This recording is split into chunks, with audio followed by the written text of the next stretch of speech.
दलित समाज के जो लोग धर्म बदलकर ईसाई या मुसलमान हो चुके हैं उन्हें भी आरक्षण का लाभ मिलना चाहिए। ये मांग एक बार फिर होने लगी है, जिसका विश्व हिंदू परिषद विरोध कर रहा है।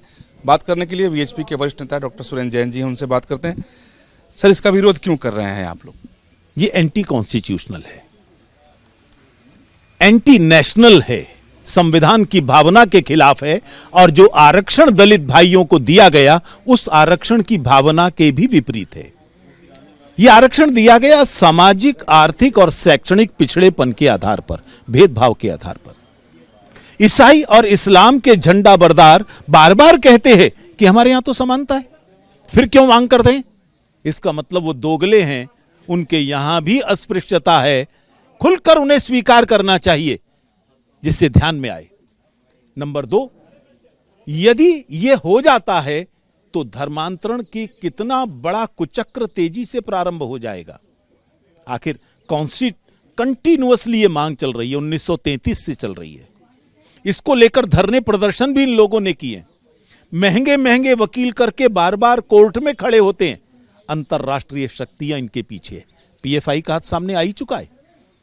तो ये जब अंतरराष्ट्रीय शक्तियां धर्मांतरण के लिए खड़ी होंगी तो पहले से ही गरीबी और मुफलिसी में जी रहा मेरा दलित भाई कैसे इनका सामना कर पाएगा?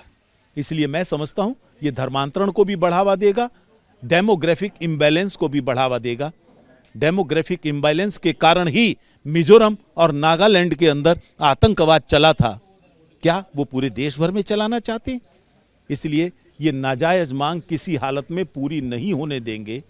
ये विश्व हिंदू परिषद का संकल्प है। ये मांग तो सुप्रीम कोर्ट के आगे भी है, मामला सुप्रीम कोर्ट के पास है और हाल ही में केंद्र सरकार ने भी 3 लोगों की एक कमेटी बना दी है इस पूरे मामले पर विचार करने के लिए। तो केंद्र सरकार की इस कदम पर क्या कहेंगे? हम स्वागत करते हैं इस कदम का और हम चाहेंगे एक राष्ट्रव्यापी बहस इस विषय पर होनी चाहिए। लोगों को मालूम चले इनके षड्यंत्र क्या है, ईसाई मिशनरियों के और मुल्ला मौलवी के। और हम भी पूरे देश भर में एक जन जागरण अभियान चलाएंगे। आज से प्रारंभ हो गया है, ये उसी कड़ी का पहला कदम। देश में क्रिप्टो क्रिश्चियंस की बात जो आती है कि 4% से अभी उनकी संख्या ज़्यादा है, कि जो धर्म तो बदल चुके हैं लेकिन नाम नहीं बदले, रिकॉर्ड में अपने को हिंदू ही रखते हैं ताकि आरक्षण का लाभ उन्हें मिलता रहे। लेकिन सवाल यहाँ उठता है कि धर्म तो बदल ही रहे हैं, ईसाई तो हो ही रहे हैं, बेशक सरकारी रिकॉर्ड में वो मेंटेन रखते हैं कि हिंदू हैं। वो खुलकर अपना खेल नहीं खेल पाते। अभी कई लोग पकड़े गए हैं पंजाब के अंदर, हरियाणा के अंदर, जो धर्मांतरण कर रहे थे लेकिन रिकॉर्ड में अपने आप को हिंदू दिखाया हुआ था, देवर क्रिप्टो क्रिश्चियंस। लेकिन जैसे ही मालूम चलता है कि वो पुलिस में उनके खिलाफ केस हो गया है, वो तुरंत ये कहते हैं हम ईसाई नहीं है और तुरंत पीछे हट जाते हैं। अभी उनके ऊपर डर है, फिर ये डर भी खत्म हो जाएगा और खुलकर अपने खेल खेल सकेंगे। इसकी अनुमति नहीं मिलनी चाहिए। सर, संविधान में तो इस बात की आज़ादी है ना कि कोई व्यक्ति अपनी स्वेच्छा से धर्म बदल सकता है, कहीं भी जा सकता है, किसी भी मत पंथ संप्रदाय में वो शामिल हो सकता है। और जो दलित है अगर जा रहा है तो उसको अगर वहाँ भी आरक्षण का लाभ मिल जाए ईसाई या मुसलमान बनने के बाद, तो उसमें सबसे बड़ी परेशानी आप क्या देखते हैं, दिक्कत क्या देखते हैं? जब संविधान का यह प्रावधान है कि हर एक को अपने अनुसार अपने मत का पालन और प्रचार करने की अनुमति है, वहीं साथ साथ दिया है it is subject to public order, morality and disorder. तो इसलिए अगर इनके धर्मांतरण के कारण कहीं अवैध विषय आते हैं, स्टेनिस्लास केस में भी यह बात कही है कि धर्मांतरण के अधिकार का मतलब धोखे से, लालच से और बल प्रयोग से किया गया धर्मांतरण नहीं है, इसकी अनुमति नहीं दी जा सकती। मेरा यह दावा है जितने भी धर्मांतरण हुए हैं आज तक भारत में, वो सब या तो धोखे से हुए हैं या लालच से हुए हैं या बल प्रयोग से हुए हैं। ओवैसी जैसे लोग जो जिन्ना बनने की कोशिश कर रहे हैं, उनके पूर्वजों को भी जबरदस्ती मुसलमान बनाया गया था। सर, प्रयास तो पहले ये होना चाहिए ना कि धर्मांतरण ही ना हो।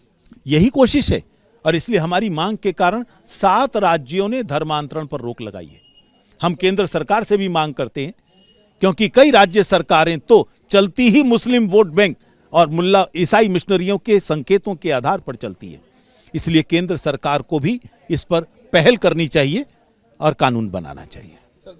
धर्म बदल चुके दलित लोगों को, यानी जो मुसलमान हो गए हैं, ईसाई हो गए हैं, आरक्षण का लाभ न मिले, इसके लिए क्या सिर्फ जन जागरण अभियान चलाएंगे? अभी विश्व हिंदू परिषद के पास कुछ और भी योजना है ताकि ये न हो सके और धर्मांतरण भी रुके?